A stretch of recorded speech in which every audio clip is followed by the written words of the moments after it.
InnerQuest explores various pathways through which you can connect with the infinite wisdom of the universe and apply it to personal, professional, and spiritual growth. This program, featuring accomplished practitioners, educators, and authors, is provided by Infinity Foundation, an innovative center for holistic studies and research. We invite you to share this journey with us. Hello, welcome to InnerQuest. My name is Jay Stone, your host/guest for today. I've been hosting this show about 20 years, and today I'm going to do something a little bit different. I invited my good friend of more than 50 years, Perry Myers, to interview me. Welcome, Perry. Thank you, Jay. Thank you for letting me do this. Well, and most people, most of the viewers, I assume, don't know much about my background, but here it goes. I have a bachelor's from University of Nevada, Las Vegas, go Rebels, master's from Loyola University of Chicago, go Ramblers, and a doctor of clinical hypnotherapy from the American Institute of Hypnotherapy. And I started practicing hypnosis in 1982, and I've done it every day, most days twice a day, so that's for 35 years. And I've taught at many hospitals, clinics, schools around the Chicago area, and I've lectured at conferences, and I'm also the author of this book called Sacred Cycles. So, Perry, begin your interview. Okay. Well, Jay, as you stated, we've known each other since the third grade. Yeah. That was last year, I believe. Yeah. And yeah, I started shaving a little early. yeah. Tell us about your experiences with hypnosis in high school. Well, I didn't know I was doing hypnosis at the time. I was a high school football player, and I kept telling myself over and over again, get the ball, get the ball, get the ball, meaning to tackle the ball carrier, or to recover a fumble. And my junior year, I set a record for fumble recoveries. I recovered at least one fumble in every football game. And now I reflect back, I wish I would have said, get good grades, get good grades, get good grades. So that was my first introduction. And I think a lot of people use hypnosis or some form of it, like visualization, and just don't know it. Like I was talking to my neighbor who was on a health kick lately, and he was a motocross racer, and he used to picture himself getting to that first turn, being the first motocross racer to the first turn, because he says there 40 people wanted to be the first one. He says he got to that first turn almost every time. So I said, now you got to use it for other things. Right, right. No, it's a powerful tool. And apparently you've been doing it for 35 years consecutively. Correct. How did you start on that streak? Well, it started, I was in college. It was I just finished my last undergraduate exam. It was 9 o'clock in the morning, and I wanted to drink a few beers to celebrate. Was this in Las Vegas? Or? Yeah, okay. it was in Las Vegas. And by the time I graduated college, I learned 2 lessons the hard way. Don't drink too much and don't drink in the morning. So my roommate had a book on self-hypnosis. It was written by a dentist, and I read the book cover to cover, did all the exercises, went in and out of a trance a dozen times that day. I says, hypnosis, it feels great. Does it have any practical value? And so I found out it did. Interesting. So you call yourself your first patient. Why? Well, that very first day I hypnotized myself. I hypnotized myself to stop biting my nails. And it's successful. Got a nice, I'm due for a manicure. But, and then in 1983, I must have read like 60 books, most of them by medical doctors about hypnosis. And I was certified and started to work with people. But the most common question then, most common question now is, can you help me lose weight? So in 1983, I dropped like 40, 50 pounds, and I've kept the weight off for 34 years. That's great. You know, it's funny when you mentioned the biting the nails, because I too bit my nails, and I too went to hypnosis without actually knowing that you were doing it. Yeah. And I was also getting sore throats, so I was getting a lot of sore throats, biting my nails. I went to hypnosis, and I didn't realize the two were related, that, you know, I kept putting my hands in my mouth with germs and then getting sick. Right. So it was a really Interesting. Powerful healing tool. Absolutely. But what I would recommend is that people do it as a form of prevention. You know, stop biting your nails, losing weight, overcoming sore throats. Those are interventions, but really prevention is the key. Staying healthy, in other words, programming. Right. Like people, I give people credit. They exercise. They try and watch what they eat. But we've got to do something other in addition. That deep relaxation is therapeutic and medicinal. Okay. Do you still use hypnosis in your daily life? Yeah, every single day. For today, I did hypnosis twice, and I was visualizing what I would say during the interview, and I used a technique called end result imagery. So at the end of the show, I visualized how I wanted people to react to my performance. Okay. So hypnosis, it gives us an opportunity to practice something and get better at it without physically doing it. So I can practice the interview over and over in my mind and get better at before I actually go do it. And there is research that backs that up. Why do you claim that people have to do it every day, though? I mean, can't people miss a day here and there? Well, if missing it here or there isn't so bad. But think of it this way. Every day we wash our hair, we brush our teeth, we soap and clean the outside of our body, but the inside of our body gets sullied just like the outside. And so that sulliness inside is stress or tension. And if we walk around with stress or tension too long, and the stress or tension is too much, it's going to cause either an illness or an injury. It'll affect an organ, a system, muscles, or even the spine. I see. Did you say that we have to shower every day? Yeah. Oh, okay. Yeah, okay. What's the number one reason why people would visit, let's say, a mental health professional? Anxiety. Anxiety. Yeah, that's the number one reason. The number one reason, or stress. The two are very similar, interchangeable. Yeah. And what are the typical symptoms of anxiety? Well, there could be physical symptoms. People can have nausea, abdominal upset, constipation, diarrhea. They can have headaches. They can have sore muscles because you're holding that tension. People can have difficulty breathing, tightness in the chest. And then there's like the mental symptoms. People with anxiety, they focus on the negative, predict the worst possible outcomes, the excessive worry about what other people think, or excessive fear of being judged or scrutinized. And it's uncomfortable. It's if a person has excessive anxiety, it's uncomfortable to live in their own mind and their own body. So how exactly does hypnosis help with anxiety?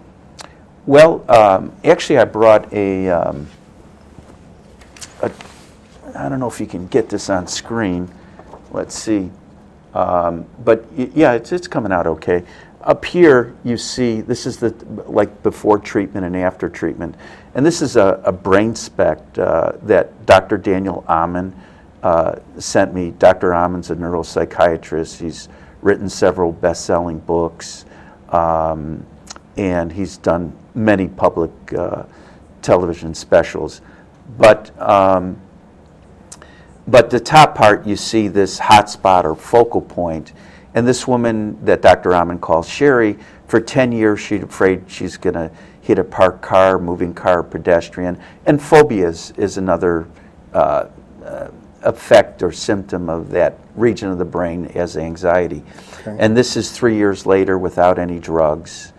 And Dr. Amen initially put her on an anti-anxiety drug called Xanax, and he had her learn biofeedback, which is similar effect to hypnosis. Now, researchers have studied like 22 different methods, and basically they all relax the body. So when people have anxiety, it increases the heart rate, the blood pressure, the muscle tension, and so that and hypnosis or other forms of deep relaxation are totally opposite to being anxious. Okay.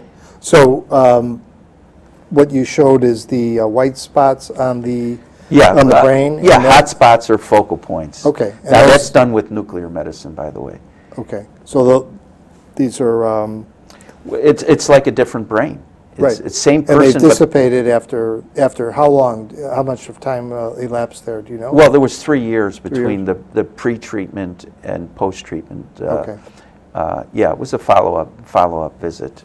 But people can feel better from reduce their anxiety to a manageable level, sometimes in a matter of minutes. I mean, there's study done with just deep breathing and listening to nature sounds, and people were able to drop their blood pressure 10 points. So, How important do you think it is to, say, go to a hypnotherapist such as yourself, or do it on their own? well, ideally, it all depends the severity of illness. You know, if somebody had cancer, you know, they'd be better off seeing a professional because, you know, the more they can do, the quicker, the better Sure. it's going to be. You know, but if somebody wanted just to explore it, you know, I could teach people, you know, if, like I've been teaching classes for over 20 years, you know, I can give people the benefit of 35 years of experience. Sure. I remember going to a hypnotherapist myself, and I had been out the night before, had a few drinks, and I was very hungover, but I had this preset appointment for, you know, the fingernail biting and the sore throats, and when I arrived, I was so tired. I was there for an hour and a half, 90 minutes. I woke up, I thought I slept 5 hours. Yeah. I woke up and I said, I'm sorry I passed out. He goes, no, we just did the regular 90 minutes. And it was just an amazing transformation. Well, time distortion is one of the effects of hypnosis, and feeling refreshed. I mean, we're not meant to go throughout the day. You know, our energy hormones fluctuate up and down throughout the day, and we have more energy hormones, we have more energy, we have less energy hormones, we have less energy. So an ideal time to do hypnosis is when those energy hormones are low and your mind and body naturally need rest. And it does feel like an hour or two of deep sleep, and maybe 15, 20 minutes pass. Well, that was my next question. Is there generally a good time of day to, say, do hypnosis? Well, I would suggest, you know, if somebody was in recovery, or if somebody had a stressful job, I would recommend starting the day with hypnosis, because when you do hypnosis, your body produces endorphins, and it makes you feel good. And so when that inevitable stress happens, it takes less of a physical, mental, and emotional toll. But then everybody has a period of the day where they have the biggest dip of energy. And that's the ideal time to do hypnosis, is when your energy is naturally calling for a rest period. It's common sense. And that's why I often say the timing of hypnosis is nearly as important as the method. Because if you do it at the right time, your method could be, you know, average or below, and you can still have a very deep relaxation. So morning, you're saying, is a very important time? Morning, if somebody is in recovery or if somebody is prone to stress and anxiety, yeah, that would be a good time. It'd be a good, you know, somebody could mentally preview their day. You know, if it was a salesman or a saleswoman, he or she could visualize their sales technique, first do the hypnotic induction, get relaxed, and then once you're in a deep relaxation, then focus on some visualization, what you want to accomplish that day. I think there's some confusion, at least in my mind, where what's the difference between meditation and hypnosis? Oh, okay. I made a chart. This is something I created that you see these vertical lines, they represent thought. So we got thought 1, thought 2, thought 3, thought 4, thought 5. And in between a thought, there's a gap. if you looked at a text on a page, you'd see like a gap between the letters, and then there's a period, there's a bigger gap, and then there's a bigger gap between paragraphs and between chapters.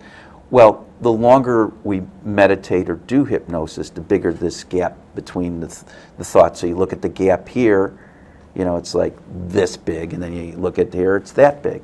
So meditation focuses on getting in the gap. Actually, Dr. Wayne Dyer wrote a book called Getting in the Gap. Probably the best definition I've ever heard of meditation, it's not what you think. So you want to completely silence or still the mind, whereas hypnosis, you still want to have these thoughts, but they want to be very positive. You want the thoughts to instill positive expectation or help you achieve goals. So you need the gaps with hypnosis, but just less frequently or less, I guess, shorter periods of time where you're refocusing on the goals. Well, the gaps, when you have the gaps, so you see down here, these are like the brain waves. Okay. So the brain reflects what's going on in the mind. So when you have less thoughts, the brain waves naturally slow down. So there's doctors, they have like 4 different types of brain waves. The most famous one is the meditation, the alpha state, or they call it the zone. And so you're really getting in the zone here. So you want the body, it's not just, hypnosis isn't just a mental thing. You want the body to reflect the deep relaxation and the mind to reflect what's going on, that deep relaxation in the body. So it's really good mind-body medicine. Okay.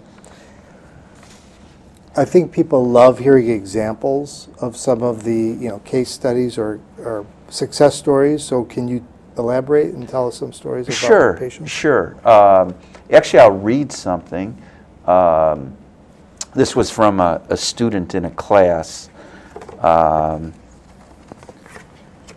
I think this, and the reason I'm not trying to toot my own horn here, but somehow this has got to open. Well, there we go. July 25th, 2003. Dear Dr. Stone, it's with great thanks and sincere appreciation that I'm writing this note. Today is my 1-year anniversary of quitting smoking. I took your class. I attended your seminar at the Discovery Center. I came home that night, threw out my cigarettes and my ashtrays, and I have never smoked again. I found your CD to be invaluable. I sell audio programs on my website. At this particular class, I sold them. I listened to your CD twice a day for 6 months. It really helped, and she underlined the word really. Now it gets interesting. I'm a nurse in the cardiac intensive care unit at a hospital, and I should have known better. I've seen so many people come in with massive heart attacks, and although many of these people were young and relatively healthy, the common denominator was cigarette smoking. I also lost my aunt and a friend from high school to lung cancer in the last year. Keep up the good work. I thank you from the bottom of my heart. Hopefully I'll be a non-smoker 10 years from now. Sincerely. That's wonderful. Well, and what's magnificent about this, I never told the woman to buy my CD. She came up with it. I never told her to go home and throw out her cigarettes in the ashtray. She thought of that. I never told her to listen to the CD twice a day for 6 months. Never asked her to write the note. And so the reason why that is such a good example is because that was her. It came from her. So she used her instincts. Her original instincts was, hey, I got to quit smoking. Hey, I'm going to try hypnosis. Hey, I'm going to go to Dr. Stone's class. And so good hypnosis just brings out what's already inside. And I know, not to interrupt you, but when people come to see you, you also can make a customized CD for them. Yeah, I always do that. I have professional sound recording equipment. And, that's great. And I take notes, and quite frankly, I'll ask, what do you want to work on? Sure. And so here's the note she wrote me. I'm writing you on my 5th anniversary of quitting smoking. On July 25th, 2002, I attended a seminar at the Discovery Center, and I've never smoked again. If I can do it, anyone can, but it's not without your help. Keep up the good work. I see you are still giving seminars, and I've been working at the Great American Smokeout for several years. Maybe this will be the year we finally get a smoke-free Chicago, and it was. And again, so I never told her to write this note. Is this It's same the person? same person. Okay. This is a follow-up 5 years later, and so I'm giving her the credit. Yeah. And I think that's the key here. I've got the skills to relax people. I've got the skills to give suggestions, but it's also important that you honor and respect and encourage your clients to follow their own intuition and instincts. Right. Now, you wrote a book called Sacred Cycles. Yeah. Tell me how that relates to hypnosis. Explain that. Yeah. Let's see. I brought one of the cycles here. Again, this is developed by me. So this is the conscious mind and the unconscious mind. And the two minds communicate with one another. And it's called intrapersonal communication. So if you and I are talking, that would be called interpersonal communication. Or think of like an interstate call, calling from Chicago, Illinois to Los Angeles, California. So interpersonal interpersonal communication happens within ourselves. It'd be like an interstate call calling from Chicago, Illinois to Springfield, Illinois. That's just within the state of Illinois. So this is the communication that's going on. And so information is sent back and forth between the conscious and the unconscious. Mm-hmm. And so the conscious mind needs to evolve. If we don't evolve our consciousness, we're going to make the same mistakes over and over again. We're going to be the same person we were when we're born. So we know that's not true, but sometimes we get stuck and we need some means or methods to jump to the next level. So here we've got the conscious mind sending information to the unconscious, and then the information flowing from the unconscious to the conscious mind on top. And once we simulate some important knowledge or information or new way of thinking and behaving, the consciousness will jump to the next level. So I'll give you an example of this. Think of something that just happened recently. You can think of like Saturday night, what were you doing? So when you think of that, it goes from your unconscious to your conscious mind. And then when you let it go, it goes back. So if somebody's got a problem, and they're going to continue to think that way until they comes back into consciousness where there's conscious awareness, and then they can change it and then put it back differently. And sometimes it takes many times going through this cycle in order to jump to the next level. And so according to Freud, we had the conscious, the unconscious, and the superconscious, or the id, the ego, and the superego. The superego would be part of the unconscious. The superego, that's the moral part of ourselves that said we should do this, we shouldn't do that, the government should do this, the government should do that. And but that superego can also get us into trouble if we're too moralizing. Okay. Do you mind if I hit up another example of, Sure. of a client? No, I'd love to hear that. Yeah. Well, here's an example. This was like a 19-year-old girl who dropped out of high school. She was pregnant and then went back to school, and she was going to go into the military. And she was really turned her life around and got off of drugs, and really remarkable story. But she still, she would suck her thumb, and it bothered her. And so at first I told her, there's many ways to do things. So she's writing, I'll keep my fingers out of my mouth. And then I said, well, then you could print it. Or here she's printing it. Then she writes it. And then I had her write it backwards. Then I talked about Chinese, how they write up and down. And if you can notice right here, that she separates, I'll keep the fingers out of my mouth. And the mouth is on separate line than the rest of it. And I never told her to do that. So even before I formally hypnotized her, she had made the change. And then here's another example where I told her how Hebrew writes the opposite way as English, and then so she separates the word. I'll keep the fingers out of my mouth, and then over here, so she's separated.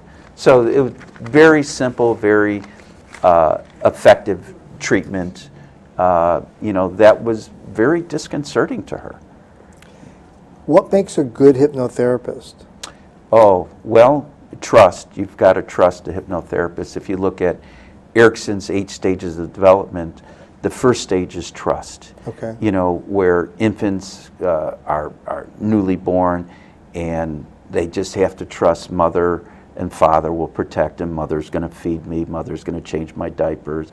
Mother will keep me warm, etc. So there's got to be trust. There's got to be honesty. There's got to be integrity, good communicator, creativity. A good hypnotist, hypnotherapist must be creative, because you've got to use suggestions that you may never. They've got to be focused on the client. You may never use them again. But if somebody was looking for a hypnotherapist, I'd say talk to him or her, because if you're not liking what you're hearing on the phone, you're not going to like what's going to go on in the session. And you've got to be able to relate to all different types of people. And, oh yeah, and understand what different might work. cultures. I've worked with probably 12 to 15 people from arranged marriages. Or cultures where infidelity is common. You've got to put my own personal beliefs aside and work with that. There's another example, though, I'd like to give. I had like a 15-year-old girl with anorexia come to see me, and she had to get a shot, and she was under psychiatric care, and the psychiatrist said, sure, you can use hypnosis. So we did a session, and she wouldn't come out of hypnosis. And so I said, do you want to do more hypnosis? She's smiling, yeah. And so I talked about power animals. And I said, well, what power animal would you be? And she said, a shark. And why a shark? And she goes like this. You know why that was important?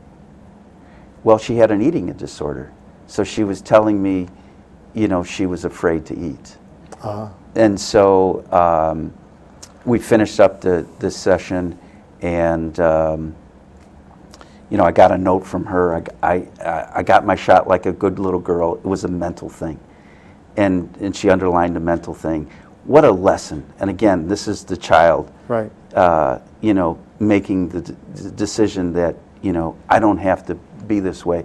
And turns out she became a child advocacy attorney. So that's great. And attorneys are known for being sharks. Yeah, sure.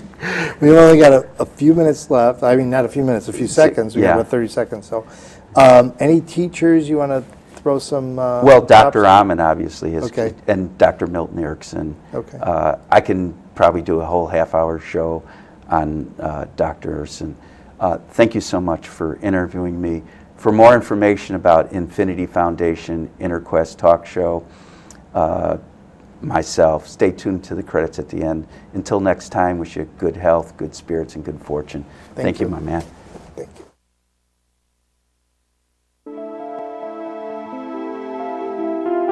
For more information about this show, our guest, Infinity Foundation, or any of our other programs, please visit our website, infinityfoundation.org, or call us at 847-831